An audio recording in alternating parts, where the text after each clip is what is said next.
디도서 1장 5절부터 9절입니다. 디도서 1장 5절부터 9절입니다. 같이 읽겠습니다. 내가 너를 그레데에 남겨둔 이유는 남은 일을 정리하고 내가 명한 대로 각 성의 장로들을 세우게 하려 함이니 책망할 것이 없고 한 아내의 남편이며 방탕하다는 비난을 받거나 불순종하는 일이 없는 믿는 자녀를 둔 자라야 할지라. 감독은 하나님의 청지기로서 책망할 것이 없고 제 고집대로 하지 아니하며 급히 분내지 아니하며 술을 즐기지 아니하며 구타하지 아니하며 더러운 이득을 탐하지 아니하며 오직 나그네를 대접하여 선행을 좋아하며 신중하며 의로우며 거룩하며 절제하며 믿은 말씀의 가르침을 그대로 지켜야 하리니 이는 능히 바른 교훈으로 권면하고 거슬러 말하는 자들을 책망하게 하려 함이라. 아멘. 네, 오늘 복음 가진 청년, 전문인, 산업인들이 붙잡아야 할 중심으로 디도서의 말씀을 복음으로 좀 정리를 해보겠습니다. 오늘 전체 제목은 차세대 지도자라는 제목입니다. 많은 사람들이 젊은 층들을 보고 어, 너 왜 이렇게 생각이 없냐? 이렇게 말할 때가 있습니다. 어, 저와 여러분은 아직 노년의 시기가 아니기 때문에 혹시 또 이 말씀을 듣는 분들 중에는 산업인 중에는 그런 분들이 있겠죠. 하지만 대다수가 젊다고 생각한다면 아직 희망이 있습니다. 근데 약점이 있는데 그게 뭐냐면 아직 늙어보지 못한 게 약점이에요. 그래서 우리에게는 저와 여러분에게는 많은 미래가 준비되어져 있습니다. 그리고 아직 많은 것이 하나님의 언약으로 성취되어질 일들이 많이 남아있기 때문에 정말 새해가 될 때마다 또 우리 인생 속에서 전체를 두고 올 한 해를 좀 생각해보고 기도하면서 중요한 어떤 은혜들을 좀 회복하고 누려야 되겠습니다. 서론으로 그 첫 번째로 급한 것이 있는데 지금 세상의 많은 리더들과 전문인들과 산업인들은 거의 다 열심히 사는 것 같지만 나름대로 영적인 힘을 어디에서부턴가 가지고 있거든요. 그런 사람들이 지도자가 되고 시대를 움직이는 트렌드를 바꿉니다. 똑같은 가수인데 뭐 옛날 가수긴 하지만 마이클 잭슨 같은 사람은 특별하잖아요. 그런데 명상운동하는 뉴에이지의 아주 핵심 멤버였죠. 또 스티브 잡스 같은 사람은 어, 모바일 시대를 열었죠.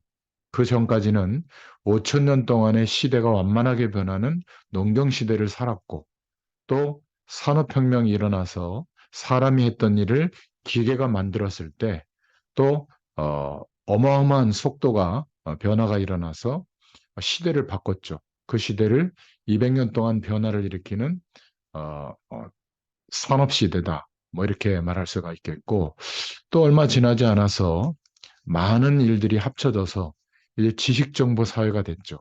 한 30년 동안 5천 년의 변화가 일어나는 그러니까 대표적으로 어떤 중요한 기업들, 국가만 알고 있었던 정보들이 이제 모든 사람들의 책상 위에 컴퓨터를 통해서 인터넷망을 연결하고 가상의 디지털화된 어떤 정보들을 꺼내 볼 수 있는 개인이 그런 시대를 연 겁니다. 그러니까 인터넷 시대죠. 획기적인 변화가 30년 동안 일어났습니다. 그런데 그런 시대를 지나서 스티브 잡스 같은 사람은 많은 아이디어와 기업들을 결합해가지고 어떤 시대를 내놨냐면 대단히 컴퓨터 언어를 공부해가지고 그런 막 인터넷 정보들을 만들어내고 활용할 수 있는 그런 전문인들만 활용하는 게 아니라 할머니나 아이도 활용할 수 있도록 핸드폰을 스마트폰으로 활용해서 스마트폰을 가지고 그림 아이콘들을 눌러서 프로그램을 움직이고 보는 그러면서 다양한 분야의 소통이 일어나는 처음에는 이렇게 큰 변화가 올지를 몰랐죠. 근데 불과 5년, 10년 만에 전 세계는 변화가 일어났습니다. 근데 지금은 어떤 시대가 이제 어마어마하게 변하고 있냐면, 지금까지 시대는 3차 산업혁명이었다면 이제는 어떤 혁명적인 일들이 벌어지고 있냐면 제4차 산업혁명으로 굉장히 지금 많이 들어와 있죠. 그래서 AI라고 하는 인공지능과 이제 앞으로 이제 고글 같은 거를 이렇게 뒤집어 쓰면은 그 안에 지금까지는 이렇게 평면화된 화면으로 보는 정보였죠.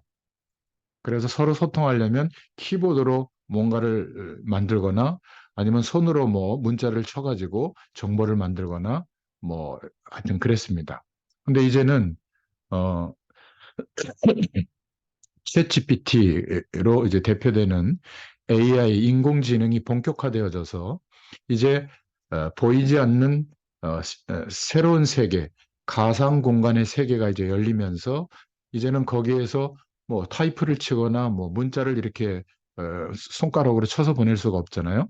그러니까 여러 가지 도구를 쓰기도 하지만 음성과 인공지능이 합쳐져 가지고 여기에서 작업했던 컴퓨터나 핸드폰으로 작업했던 그런 거에 어마어마한 양의 일들을 음성으로 다 대체하는 그러면서 여러 가지 AI하고 붙어가지고 뭐 예를 든다면 제가 지금 이렇게 영상으로 촬영하고 있잖아요. 이거를 제가 막 올리잖아요. 근데 이거를 한 5분만 이런 영상을 제가 이렇게 촬영하는 AI 어떤 그 프로그램을 이렇게 비춰놓고 제가 이거를 어떤 소스와 주제와 내용을 가지고 요런 요소를 넣어서 한 뭐 20분 분량으로 어, 영어로 또는 베트남어로 그렇게 영상을 만들어서 제작해 줘라고 제가 이렇게 음성으로 얘기를 하잖아요. 그러면 인공지능이 알아서 제가 지금 말하고 있는 제스처나 입모양 그대로 그 나라 말의 모양 그대로 영상을 만들어서 번역해서 영상을 만들어줘요. 신기하지 않습니까? 그게 지금 실제로 이루어지고 있고요.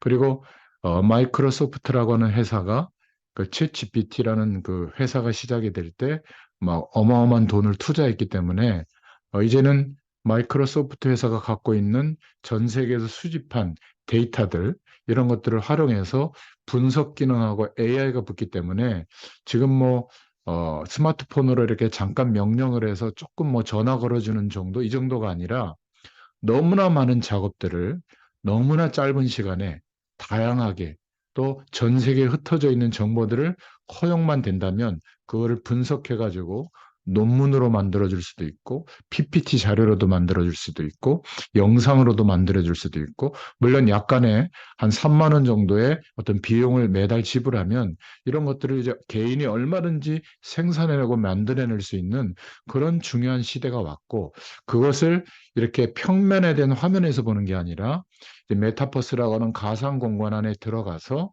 그 안에서 막 돌아다니면서 보이지 않았던 제3세계 영역 안에서 활동도 하고 기업 활동도 하고 이윤도 추구하고 이런 정보들이 이제 움직인단 말이죠.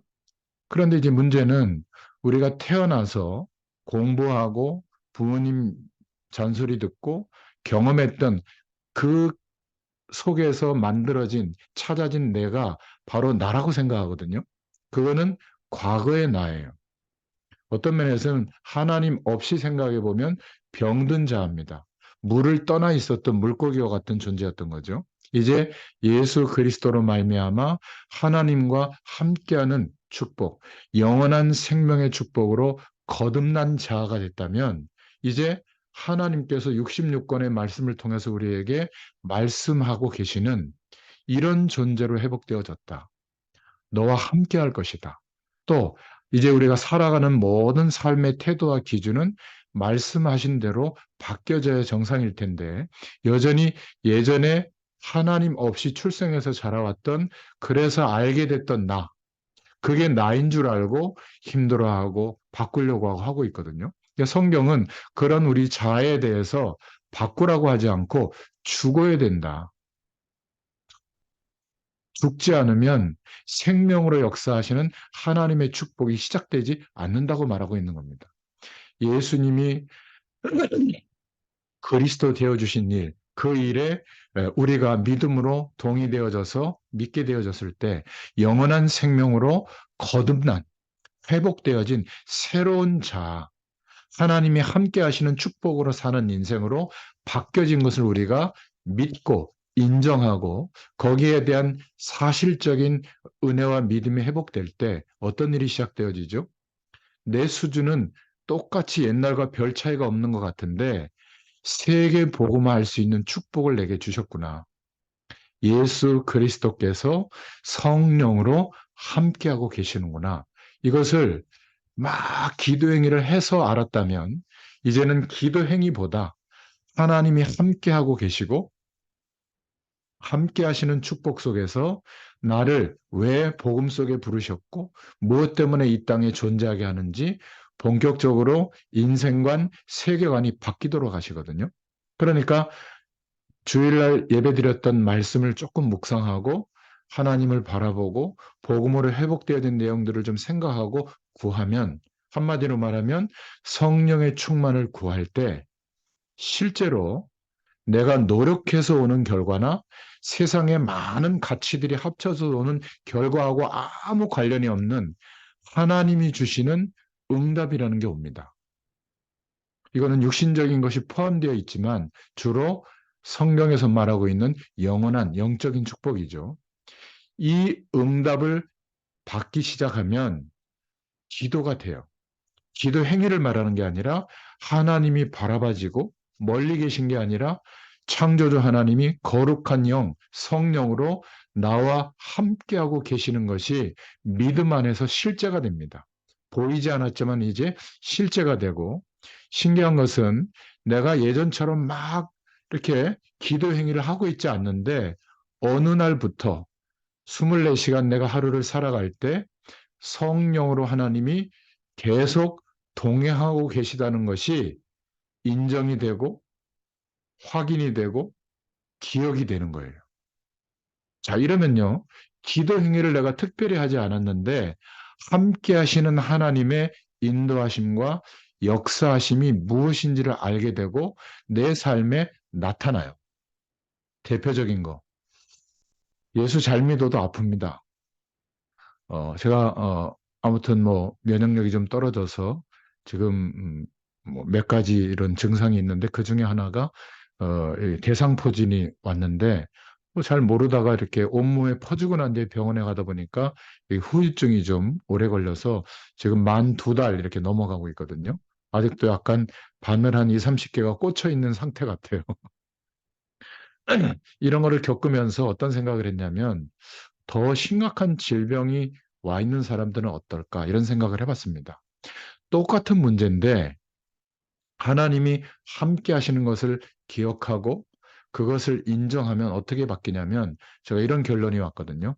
그래서 하나님, 저는 앞으로 하나님이 부르시는 날까지 병이 있든 건강하든 전부 하나님께서 책임져 주실 것을 믿겠습니다.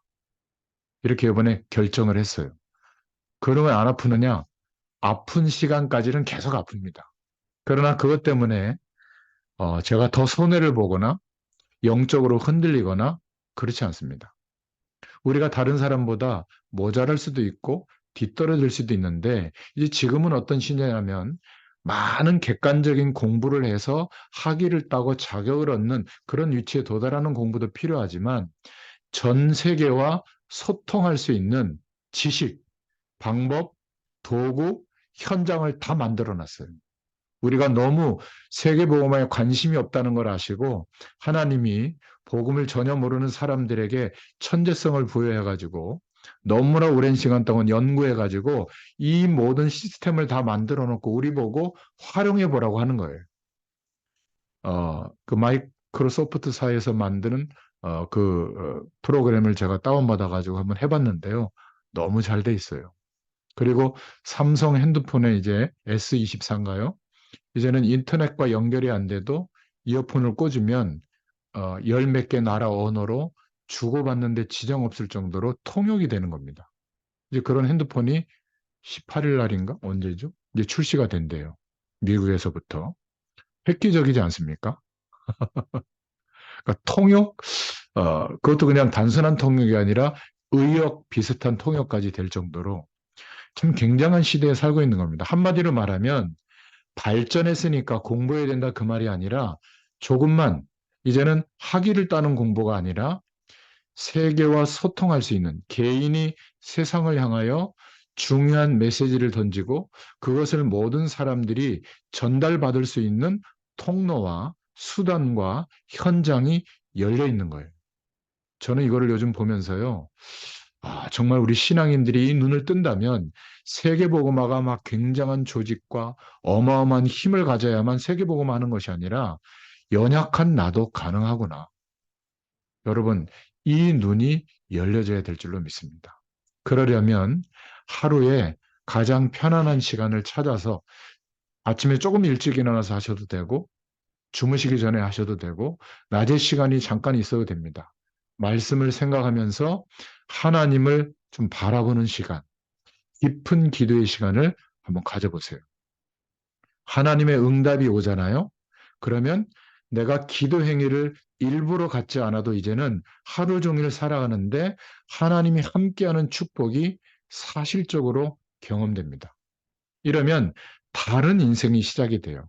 성경 말씀이 말하고 있는 그 방향에 내가 맞추려고 하는 게 아니라 그 방향이 우리의 길이 됩니다.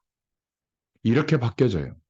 환경이 아무리 어려워도 하나님이 함께 하시는 힘을 갖고 있기 때문에 달라집니다. 그런데 스티브 잡스나 이런 사람들은 시대를 바꾸는 이런 힘을 명상 운동을 통해서 아이디어와 내용들을 얻고 그러한 것들을 노력을 통해 가지고 시대를 바꾸는 일들을 열었거든요. 물론 하나님이 다 허락하시고 사용하시는 어떤 도구들이죠. 스티브 잡스 같은 사람은 프리메이슨 멤버였다고 하죠. 그러나 이 사람들이 성공했지만 거의 다 영적 문제를 퍼뜨리고 있고 그것 때문에 죽고 있습니다. 발전하면 발전할수록 사람들은 더 많이 타락하는 도구로 이거를 쓰지 복음의 도구로 쓰지를 못해요.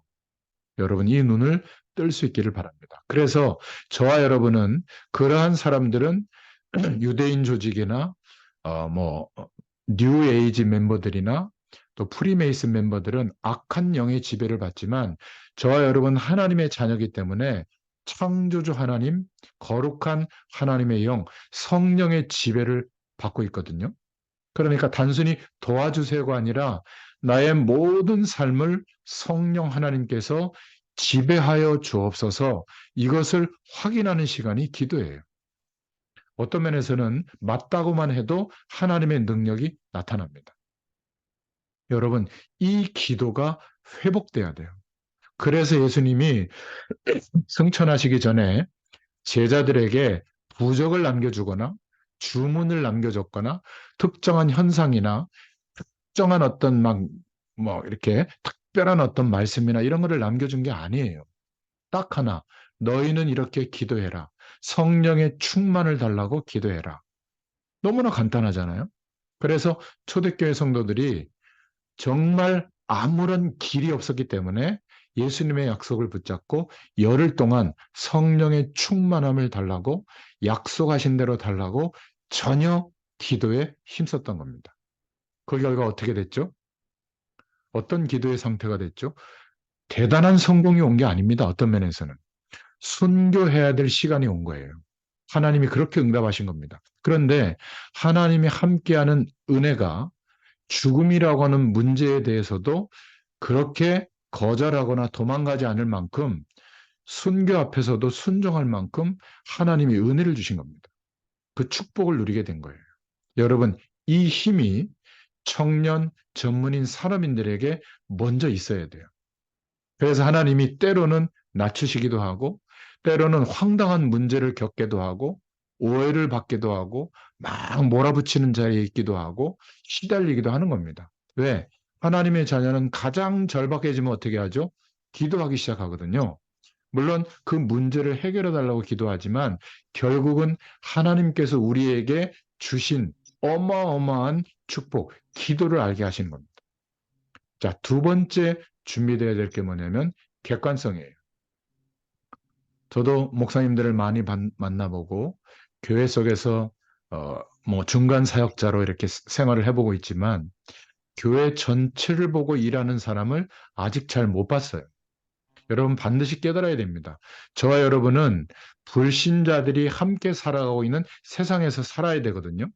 저와 여러분이 하나님이 주시는 영적인 힘을 가지고 그 사람들의 전체를 보고 심부름을 할 수 있어야 됩니다.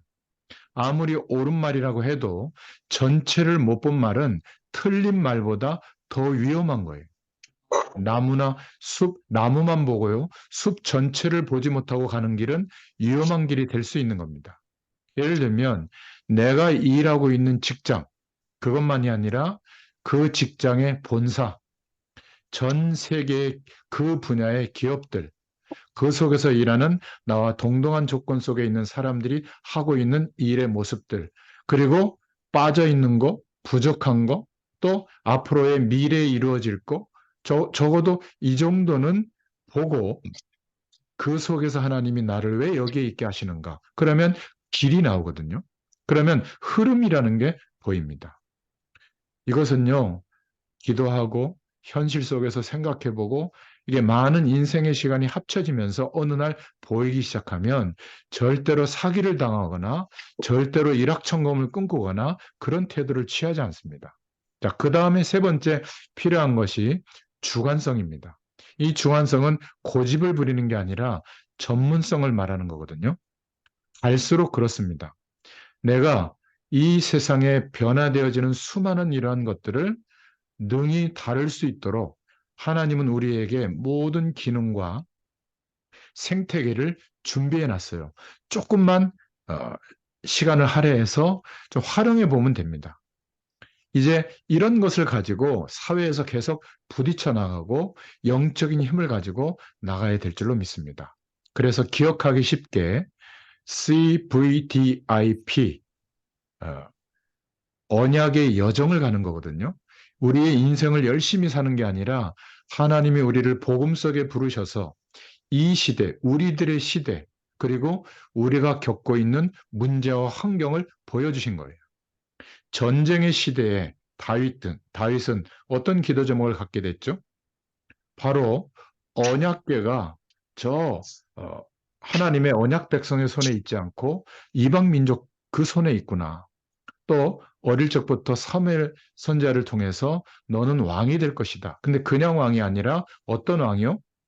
바로 언약궤를 회복할 하나님의 성전을 건축할 왕으로 하나님이 나를 부르셨다는 것을 어릴 때 알고 있었죠. 이러니까 하나님이 주시는 그 시대의 언약을 붙잡고 인생 전체를 향한 비전을 갖게 된 겁니다. 그리고는 어떤 꿈을 꿨죠? 왕으로서의 성공이 아니라 언약궤를 중심으로 예배를 회복할 꿈, 성전 건축의 꿈을 꾸게 된 거죠. 그러니까 도망자의 신세가 돼서 도망할 때도 아직 이루어지지 않았지만은 하나님께서 그것을 이루실 것이라고 하는 믿음 안에서 미리 보여주시는 이미지를 보면서 사건과 어려움을 해석하고 이겨나갈 수 있었던 겁니다. 그리고 프랙티스, 우리의 삶 속에서 모든 삶이 어떤 면에서는 언약의 여정의 실천이라면 하나님께서 우리 인생을 통해서 세계복음화가 되어지는 작품을 남겨주실 줄로 믿습니다. 만약 저와 여러분이 이런 영적인 힘을 가지고 하나님이 주신 인생의 틀, 언약의 여정을 걷고 있다면 그 어떤 것도 하나님의 응답인 줄로 믿습니다. 복음이 없는 사람이 집중하면 잘해놓고 전문성을 가지고도 이상한 사람이 되어져 버립니다. 그런 분들을 많이 봤을 거예요. 또 우리는 많은 사람들 속에서 열심히만 하는 게 아니라 과거, 현재, 미래도 좀 볼 수 있어야 되고요. 윗사람, 아랫사람, 내 동료들을 볼 수 있어야 됩니다. 또 그 분야의 넓이와 높이와 깊이도 볼 수 있어야 되겠죠. 이러면 흐름이라는 게 보입니다. 그러면 뭐가 보이죠? 그 흐름, 이 시대의 흐름 속에 내가 일하는 분야의 흐름 속에 세계복음화라고 하는 하나님이 진행하시는 전도와 선교 속에 내가 심부름해야 될 게 보여요. 여러분 이게 보여야 됩니다. 이게 안 보이면 회사에서도 승진이 어렵고요. 사실은 경제 활동도 어려워지고 전도와 선교도 굉장히 추상적으로 인도받게 되는 거죠. 그래서 다윗이 골리앗 앞에 그냥 간 게 아니라 이 언약의 여정 속에 하나님이 주시는 영적인 힘을 가지고 국가 전체에 왜 내가 앞으로 왕이 될 것인지 이것을 가지고 서게 된 겁니다. 여러분, 이것이 너무 중요한 거예요. 자, 이러면 무슨 말을 많이 할 필요가 없죠. 증인으로 서게 될 줄로 믿습니다. 많은 사람들이 저와 여러분들의 인생을 보면서 대단히 1등하고 최고가 돼서가 아니라 하나님이 함께하는 축복을 보게 됩니다. 물론 육신적으로도 보지만 바로 왕이 보고 왕보다 더 많이 가질 수 없잖아요. 그런데 바로 왕이 보고 요셉을 보고 뭐라고 그랬죠? 하나님의 영에 충만하구나. 형통케 하는구나. 그러니까 증인이 된 겁니다. 이 축복을 우리가 받아야 될 줄로 믿습니다. 대전도자 바울이 어, 헬라인에게 복음을 전한 사람 중에 한 명이 디도가 됐거든요. 이 디도가 나중에 목회자가 돼서 가장 악랄한 사람이라고 하는 지명, 그레데 섬에 파송됐는데 그 섬을 복음화하고 한 지역을 변화시키는 응답을 누리게 된 겁니다. 그 디도에게 이렇게 목회해라 라고 보낸 편지가 디도서죠. 그래서 우리가 본론을 보면 디도서 1장 1절부터 3절에 영원한 소망과 전도에 대해서 말하고 있습니다. 진짜 하나님이 주시는 언약의 여정, 내 인생 전체를 걸어가야 할 하나님의 여정이 정돈되어 있는 사람은 소망이 있기 때문에 인내할 수 있습니다. 그런데 소망이 없는 사람이 인내한다? 그거는 굉장한 고통이죠. 소망이 있는 사람이 기다리고 인내하는 것은 어떤 면에서 누려지는 겁니다. 그래서 그 사실을 가지고 다른 사람들에게 설명해주고 보여주는 게 전도인 줄로 믿습니다. 저와 여러분들이 누군가에게 무엇을 이야기할 때 눈앞에 있는 것만 말하는 것이 아니라 이런 우리 인생 전체에 하나님이 주신 여정 속에서 오늘 이것을 말해주는 것이죠. 결국 미래를 보고 말해주는 겁니다. 또 영원한 축복을 보고 말해주는 것이죠. 우리는 이 세 가지가 보이는 인생으로 하나님께서 함께 하시고 역사하실 줄로 믿습니다. 그래서 하나님이 바울과 디도를 부르는 이유가 있는데 디도서 1장 1절에서 3절에 보면 하나님이 택하신 자들의 믿음을 굳게 하기 위해서 또 경건함에 속한 진리의 지식을 깨닫는 일을 돕게 하기 위해서 영원한 소망을 전도를 통해서 나타내시기 위해 바울에게 맡기셨다. 이렇게 말하고 있죠. 많은 랩런트들, 청년들, 또 전문인들, 산업인들이 물어보는 많은 질문들이 있는데 제가 몇 가지를 한번 좀 이 시대에 맞게 선정해 봤는데요. 페미니즘, 이거 가지고 막 말들이 많죠. 우리 한국 사회는 지금 말들이 많거든요. 여자와 남자는 동등하다. 또 지금은 여성 시대다. 뭐 이런 것들을 주장하는 걸 보고 페미니즘이라고 할 수 있는데 너무나 제가 간략하게 얘기해서 죄송하지만 영어로 써놔서 그렇지 뭐 이런 얘기들입니다.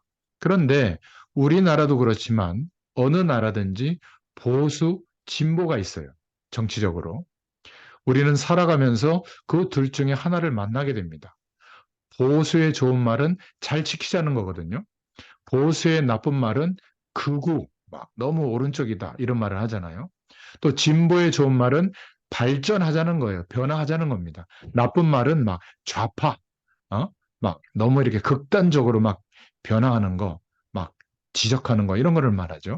그러니까 우파의 굉장히 장단점은 지키자는 거고 좋은 겁니다.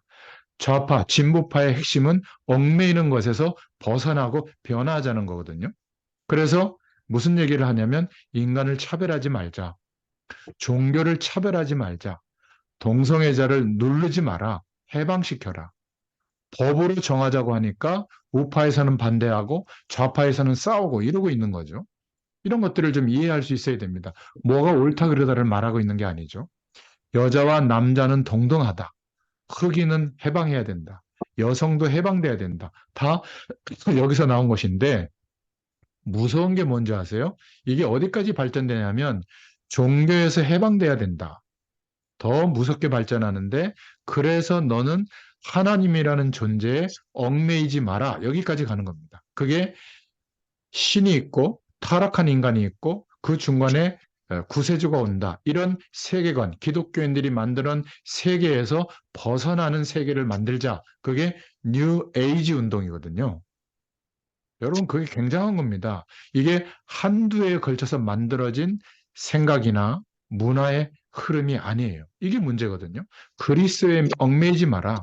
교회도 필요 없다. 여기까지 가는 겁니다. 그러니까 이런 배경이 들어있는 단어가 페미니즘이다. 이렇게 보시면 이제 잘 분별할 수 있습니다.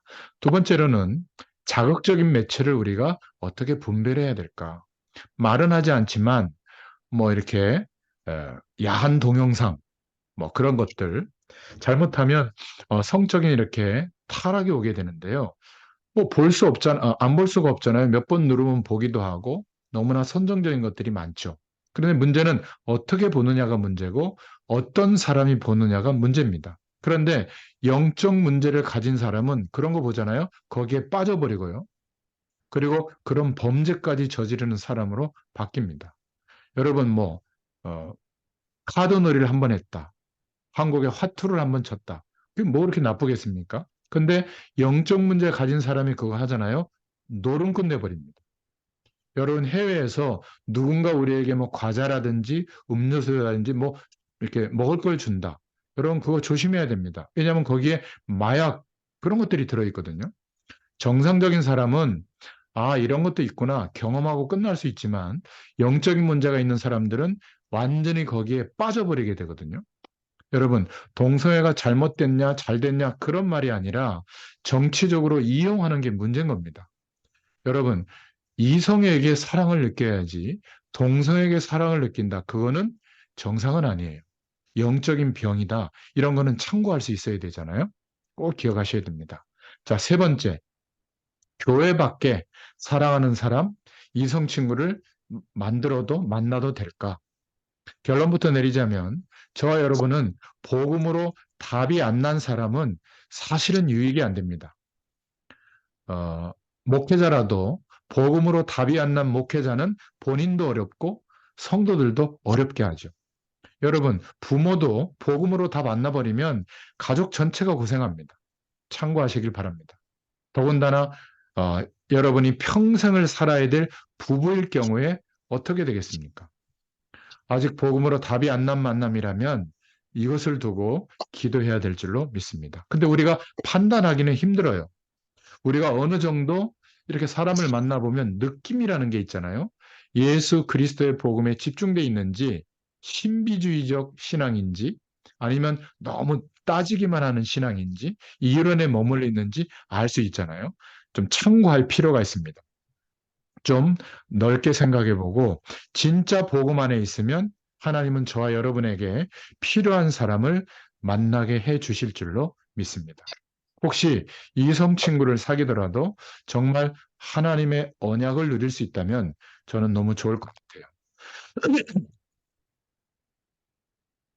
왜 이런 얘기를 하고 있냐면 여러분 그레데 섬과 같이 악랄한 타락한 현장에서 우리가 사실은 살고 있기 때문에 이런 기준이 좀 필요합니다. 복음적인 기준을 말하고 있는 겁니다. 자, 이런 질문도 있어요. 예수 믿는데 자살할 수 있나요? 많은 걸 얘기할 수 있지만 여러분, 사람을 죽이는 거 실수 말고요. 일부러 사람을 죽이는 것은 맨정신에 못합니다. 반드시 사단에게 잡혀야 할 수 있는 거거든요. 구원받았냐, 안 받았냐 이전에 사단에게 잡히면 그렇게 됩니다. 사람을 죽이는 거하고 나를 죽이는 거하고는 같은 거예요. 그게 자살이거든요. 그러니까 어디 사람 죽이러 다니면 되겠습니까, 우리가? 근데 자살이냐, 타살이냐 다 영적인 문제가 심각해져서 하는 것입니다. 이게 가문에게, 가족에게도 전달이 돼요. 구원받은 사람이 할 수 있냐? 이러면 또 질문이 또 다른 차원에서 되는데요. 여러분, 자살을 한다. 이거는 말하자면 영적인 병이거든요. 영적인 병도 병이에요. 여러분, 병 들면 구원 못 받습니까? 구원받는 사람은 영적인 병 안 들립니까? 들립니다. 암도 걸리고 정신 문제도 오고 영적인 병도 올 수 있어요. 그러니까 구원받은 사람이 영적인 병이 와서 저지를 수 있는 문제거든요.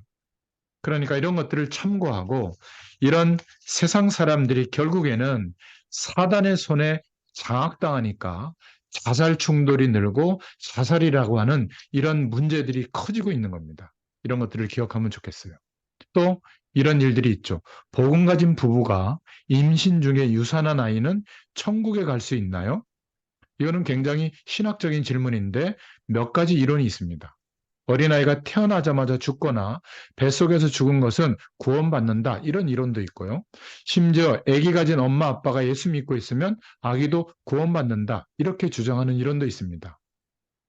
그러나 저는 이렇게 말씀드리고 싶어요. 뱃속에서 죽거나 출생하자마자 죽거나 10년 있다 죽거나 90년 있다 죽거나 같은 죽음입니다. 그러면 죄가 없지 않잖아요. 자범죄는 없을 수 있어요. 그러나 원죄는 다 있는 겁니다. 우리가 모르는 게 원죄인데 결국 태어나서 그리스도를 영접하고 믿을 때 구원받는 거거든요. 시간표와 시대도 하나님의 손에 있습니다. 지금 태어나자마자 전혀 복음이 증거될 수 없는 북한 땅에 태어난 사람도 있고 모슬렘권에 태어난 사람도 있어요. 억울한 건 맞습니다. 그럼 우리가 여기서도 적극적으로 전도와 선교를 해야 되는 것이지 그것 때문에 논쟁할 이유는 없는 거죠. 기억하시기 바랍니다. 말씀을 듣다가 RUTC 운동 뭐 이런 말을 들을 텐데 이건 어떤 의미냐면 이렇게 생각하시면 됩니다. R은 하나님이 이 시대를 살리기 위해서 시대마다 남겨놓은 자 이것을 영어로 번역할 때 반드시 살아 돌아오는 자 뭐 그런 의미의 뜻인 렘넌트라는 약자고요. U는 모아야 되니까 유니티, T는 훈련해야 되잖아요. 복음으로. 그래서 트레이닝, C는 센터입니다.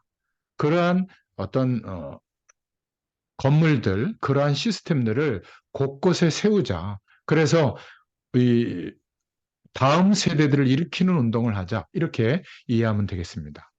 또 우리가 교회를 이야기할 때 기존에 있던 교회 이렇게 얘기할 때가 있는데 그것은 좀 사실은 어폐가 있는 말인데요. 복음이 없어졌다가 완전히 망하고 노예가 되고 포로로 끌려갔다가 또 회복됐는데 또 복음이 없어졌다가 다시 회복됐다가 이 반복한 게 이스라엘의 역사죠. 이스라엘이 원래는 복음교회였습니다. 그런데 하나님의 축복을 많이 받고 나서 복음이 없어져 버렸고 그게 바리새 교회거든요. 그래서 하나님이 어쩔 수 없이 복음을 전하는 팀, 그 초대교회를 세우신 거죠. 이게 또 커지고 나니까 중세교회가 되어지면서 복음이 거의 없어져 버린 겁니다. 그게 중세교회예요. 그래서 하나님이 또 복음 전하게 만들려고 일으키신 개혁교회, 개신교회들 200년의 종교개혁을 거쳐서 지금 한 550년 이상의 시간이 흘렀는데 마틴 루터 칼빈 이후에 이게 계속 반복되고 있는 겁니다. 그러니까 기존 교회라고 말하자면 복음이 없이 계속 반복되는 그 흐름 속에 있는 교회 이렇게 이해하면 좋겠습니다. 나는 하나님의 성전된 우리는 내가 섬기고 있는 교회는 어디에 속해 있고 우리는 지금 어떤 시대에 속해 있는가 이 복음이 회복되고 증거되는 시대 속에 있는가 이런 것들을 볼 수 있어야 되겠죠. 그러면 전도자 바울과 디도의 만남을 통해서 하나님이 우리 시대에 우리 현장에도 하실 일들이 보여지게 될 줄로 믿습니다. 큰 두 번째로 디도를 그레데 섬에 파송합니다. 저와 여러분 중에 뭐 저는 목회자가 됐지만 앞으로 목회자가 되겠다, 선교사가 되겠다, 또는 평신도로서 중직자가 되겠다. 여러분 한 번만이라도 나는 어떤 인생으로 하나님 앞에 살다가 부름받겠다. 이거를 한 번만 생각하고 언약의 여정으로 정리해 봐도요. 굉장히 유익합니다. 그레데라고 하는 지역에 바울이 디도를 파송했거든요. 여러분 우리에게도 이런 축복이 있어야 됩니다. 하나님이 우리의 분야와 우리의 현장을 하나님이 허락하셔서 우리에게 맡기셨는데 하나님이 나를 여기에 보냈다. 이런 사명이 회복될 수 있기를 축원드립니다. 이런 축복이 없는 사람은 이제 어디를 가지? 어떻게 해야지? 늘상 이렇게 저렇게 생각하는 거죠. 많은 사람들이 저와 여러분을 당신은 여기로 왔으면 좋겠다. 당신은 저기로 갔으면 좋겠다. 이런 하나님의 부르심과 사람들의 요청 속에 있기를 축원드립니다. 디도의 이름은 공경이라는 뜻이고요. 헬라 사람으로 바울의 동역자였죠. 고린도후서 8장 23절에. 또 디도서 1장 4절에 보면 바울을 통해서 그리스도인이 되었고 고린도 교회 문제를 해결하기 위해서 파송되기도 했습니다. 고린도후서 2장 13절에. 또 고린도후서 7장 13절 15절에 보면 바울과 괴로운 일을 함께 고난과 즐거움을 함께 했습니다. 나중에는 그레데 섬을 복음화하고 달마디아로 가서 전도 운동을 계속했죠. 그리고 순교했다는 기록이 있습니다. 디모데후서 4장 10절에 보면 말하고 있죠. 달마디아는 어디냐면 예전에 유고슬라비아, 지금은 한 대여섯 개 나라로 분리 독립한 뭐 축구 잘하는 크로아티아, 코소보 분쟁이 일어난 그쪽 지역을 말합니다. 여러분, 많이 하는 질문이 뭐냐면 나는 전도가 어렵다. 전도를 어떻게 해야 될까? 내 동료나 친구나 가족에게 어떻게 복음을 전해야 될까? 부모님을 전도하기 어렵다. 이렇게 생각합니다. 여러분, 그것은 하나님과 함께하는 축복이 경험되지 않으면 나오는 질문들이거든요. 하나님의 축복이 내게 경험되기 시작하면, 기도가 회복되기 시작하면, 사람들이 무엇 때문에 살고 있는지, 왜 저런 행동을 하는지를 이해할 수 있는 사람으로 바뀌어요. 그러니까 배려할 수 있게 되고, 어떻게 되죠? 이해해 주게 됩니다.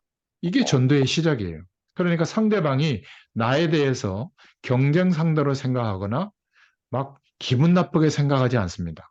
뭔가 나를 이해해 주는 사람으로 우리가 그렇게 바뀌어 있거든요. 다른 사람은 다 손가락질해도 이게 전도의 시작이에요. 개인 전도가 제일 쉽습니다. 한번 생각해 보세요. 나의 친한 동료는 누군가? 나하고 지금 친한 지도자는 누군가? 마지막 생각. 나는 전도자와 동행하고 있는가? 이 질문을 꼭 해보시기를 바랍니다. 세 번째, 디도서 1장 5절부터 9절에 그레데에 관해서 말하고 있는데 디도를 파송했는데 그레데 섬에 파송한 겁니다.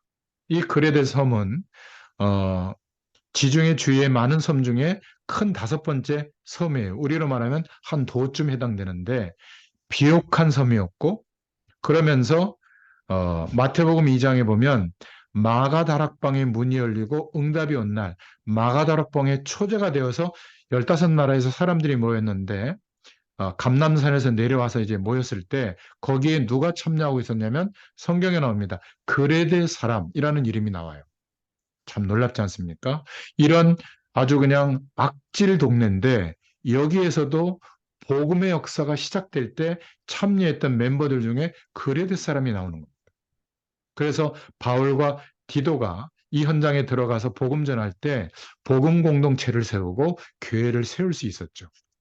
그런 현장 중에 하나였습니다. 또 유대인들이 많았기 때문에 복음에 기초한 어떤 신앙생활보다는 유대인들의 절기, 유대인들의 사상, 우리 민족만 선민이고 다른 민족은 하나님이 멸망시킬 민족으로 역사할 거다. 이런 사상. 그런 것들 가지고 그레데 교회를 막 흔들고 있었죠. 여러분, 여기에 디도를 보낸 겁니다. 기억하셔야 될 거. 복음 가진 한 사람이 있다면 저와 여러분을 하나님이 이 시대에 우리 현장의 빛으로 소금으로 세워주셨기 때문에 전혀 두려워할 필요가 없다. 여러분, 단 한 번만이라도 전도 체험을 한번 해보세요. 한 번도 안 해봤다면 이것도 기적입니다. 필요하다면 선교 지역을 한 번쯤 가볼 필요 있습니다. 적어도 한 명 정도에게는 다민족에게 복음을 한번 전해보세요. 이게 굉장히 큰 하나님이 역사에 나가시는 현장을 볼 수 있는 경험이 됩니다. 이 섬의, 그레드 섬의 특징은 사람들이 굉장히 거짓말을 잘하고 악했죠. 그래서 바울이 로마에 갈 때 들린 곳이기도 합니다. 27장 사도행전에 나오기도 하죠. 우리가 이 시대의 남은 자로, 렘넌트로 경험해야 될 것. 복음 가진 한 사람만 준비돼도 한 사람이면 충분하다. 그러면 그 사람이 인생을 살아가면서 속해 있는 지역, 속해 있는 분야를 살리게 될 줄로 믿습니다. 그 한 사람에게 역사하는 복음의 능력은 한 국가도 살리게 된다. 여러분, 꼭 이 축복을 두고 올 한 해는 기도할 수 있기를 바랍니다. 자, 이 현장에 또 두 기고를 보냅니다. 디도서 3장 12절부터 15절에 디도를 불러서 다른 곳으로 보내고 이 현장에 두 기고를 또 파송합니다. 또 니고볼리로 디도를 보내고 두 기고를 그레데 섬으로 파송하는 거죠. 이게 우리와 무슨 상관이 있는가? 여러분, 정말 우리가 하나님이 주신 달란트를 발견할 수 있기를 바랍니다. 유대인들은 어린 시절에 성인식을 하고 사명식을 하고 파송식을 했는데요. 영적 의미는 우리에게도 필요합니다. 하나님 앞에서 내가 먹고 살기 위한 일이 아니라 달란트를 발견하시고 언약 속에서요. 그리고 방향을 잡아야 됩니다. 우리는 지금 어떤 시대에 살고 있고 내가 하고 있는 일과 세계복음화는 어떤 연결점이 있는가? 전문성을 말하는 거죠. 그리고 이 세상을 살릴 답을 가지고 나가야 됩니다. 한 번만이라도 정돈이 되면 우리의 인생이 바뀌게 될 줄로 믿습니다. 자, 여기서 두기고의 이름은 유키함이라는 뜻이고요. 아시아 칠수인으로 로마에 거주하는 진실한 일꾼이었습니다. 에베소서 6장, 골로새서 4장에 보면 나옵니다. 바울과 동행했고 나중에 쉽게 말하면 바울이 했던 사역과 편지를 기록해서 전달했던 인물이거든요. 에베소서, 골로새서, 디모데전서를 전달했습니다. 특별히 골로새서 2장 7절부터 8절에 보면 골로새에 특별히 파송되기도 했죠. 디도서 3장 12절에 바울은 두기고를 그레데로 보내고 디도를 니고볼리로 오게 그렇게 선교 현장에 중요한 일꾼의 이동도 하게 했습니다. 자, 여기에서 우리가 붙잡을 기도 제목은 복음 가진 청년, 전문인, 산업인들은 이 시대에 우리의 현장에 남은 자로서 하나님의 언약의 여정 속에 있다. 믿으시길 바랍니다. 그래서 하나님이 주신 언약, 그 언약을 붙잡으면 됩니다. 그리고 내 인생 전체를 걸어갈 하나님이 주신 비전을 보게 하실 줄로 믿습니다. 그 언약 속에서. 이제 그 비전 속에서 내가 하고 있는 일이 어떤 일인지 꿈을 꾸게 되죠. 그냥 꿈이 아니라 하나님이 주신 말씀을 붙잡고 아직 이루어지지 않았지만은 하나님이 하실 것을 믿는 믿음 안에서 미리 보여주시는 이미지, 그것을 보고 이기게 되고 도전하게 되는 겁니다. 우리의 인생을 마치게 됐을 때 우리의 인생 전체가 하나님의 말씀을 따라 실천하는 최고의 작품으로 남기는 응답을 받게 될 줄로 믿습니다. 저와 여러분이 언약의 여정을 가는 이 축복이 올 한 해의 믿음의 틀로 완성시켜 주시기를 축원드립니다. 자, 결론으로 결국 저와 여러분의 인생을 통해서 우리가 대통령은 될 수 없어도 될 수 있는 분도 있겠지만 저는 없습니다. 우리가 살아가고 있는 환경에서 영적으로 서밋은 됩니다. 하나님의 응답이 자꾸 보이면요. 내가 알고 있는 사람 중에 영적으로 탑의 위치에 올라가서 배려하고 이해할 수 있는 사람으로 바뀌게 돼요. 그리고 적어도 영적 서밋이 되는 사람은 그냥 먹고 사는 일이 아니라 하나님이 우리에게 허락하시는 응답이 기능에도 오게 됩니다. 그러면 그 기능으로도 서밋이 됩니다. 이러면 우리의 삶 속에서 하나님이 함께하는 축복이 나타나는 인생관, 세계관이 나타나게 되고 후대들에게도 전달이 되고 함께하는 사람에게 영향력이 나타나게 됩니다. 문화 서밋이 되죠. 자, 이러면 구원받은 자에게 가장 먼저 주신 축복이 영적인 서밋인데 우리 기독교인들이 제일 놓치고 있는 게 기도가 잘 안 되고 있는 겁니다.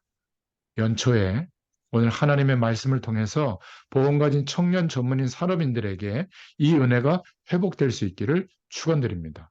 우리는 불신자가 아닌데 불신자처럼 살면 안 되겠죠. 그래서 영적으로, 기능으로, 문화적으로 서밋이 되면 결국 저와 여러분들은 다음 세대를 살리는 차세대 전도자로 준비될 줄로 믿습니다. 하나님께서 우리에게 주신 정체성이에요. 저와 여러분은 차세대 전도자다.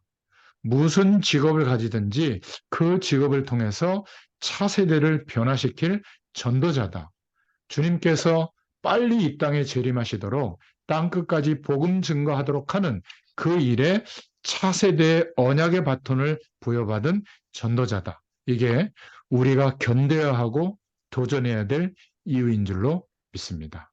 기도에게 주신 응답이었고 우리에게도 개인 서신이었지만 목회 서신이었지만 우리에게도 성경 66권에 기록하게 하시고 우리에게도 주신 말씀이라면 우리에게도 이 은혜와 축복을 허락해 주실 줄로 믿습니다. 다른 말씀 운동 현장에서도 다양한 각도로 디도서를 말씀했으니까 참고하시기를 바랍니다. 기도하겠습니다. 하나님 너무 감사합니다. 오늘도 하나님께서 이 말씀을 깨닫게 해주시려고 또 이 시간을 허락하셔서 은혜를 베풀어 주심을 감사합니다. 이 말씀이 전달되는 곳마다 이 말씀을 듣는 복음 가진 청년 전문인 산업인마다 하나님께서 올해는 기도가 느렸던 그 응답을 허락해 주시고 차세대 전도자로 세워지는 은혜가 있게 하여 주시옵소서. 감사드리며 예수님의 이름으로 기도드렸습니다. 아멘. 감사합니다. 감사합니다.